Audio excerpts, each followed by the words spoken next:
The man who fired my dad without a second thought ended up across the table from me years later, his hands practically trembling, as he begged me for a contract that could save his company.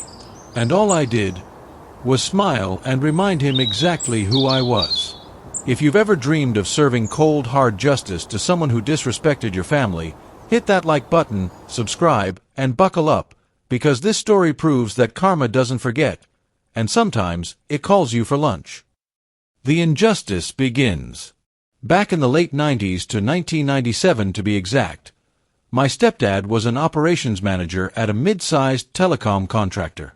You know the kind, gritty field work, lots of hours, lots of pressure, but the reward?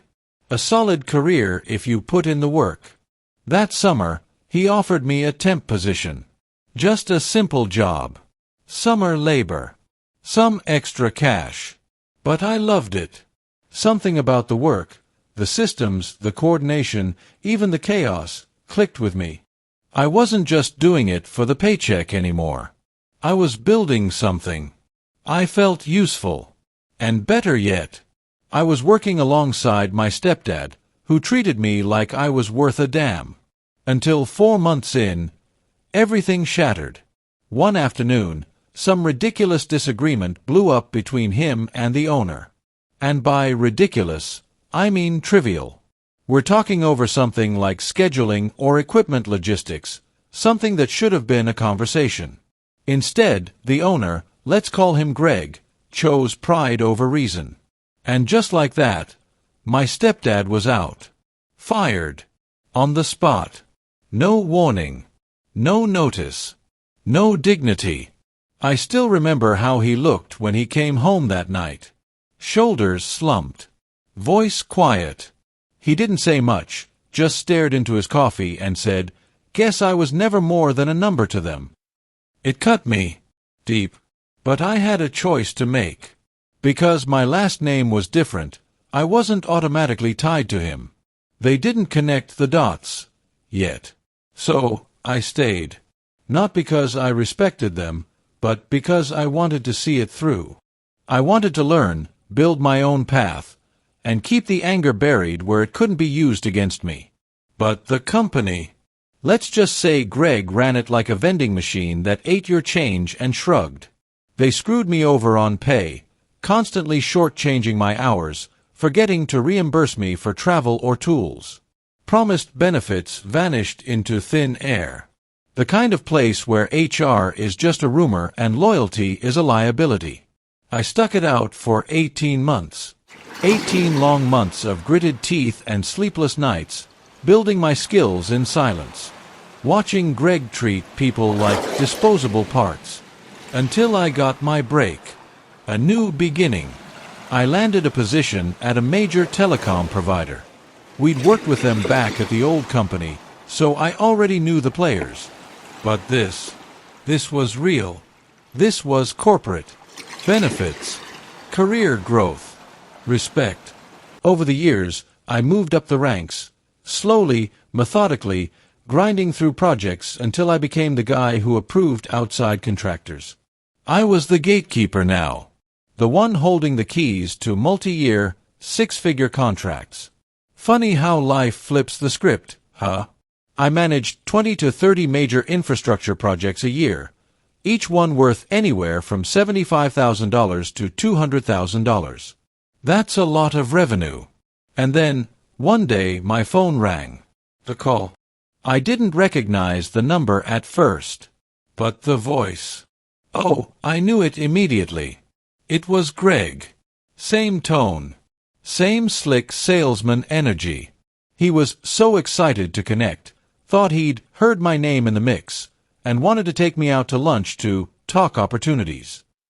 He had no idea who he was calling. I agreed to the lunch. Not out of kindness. Oh no. I picked the fanciest spot I could think of. One I'd always wanted to try but never could justify. And when I showed up, there he was, all grins and handshakes. Still in the same ill-fitting blazer, still acting like the king of the world. He started his pitch. About how his company had grown, how they valued their employees, how he was so proud of their reputation.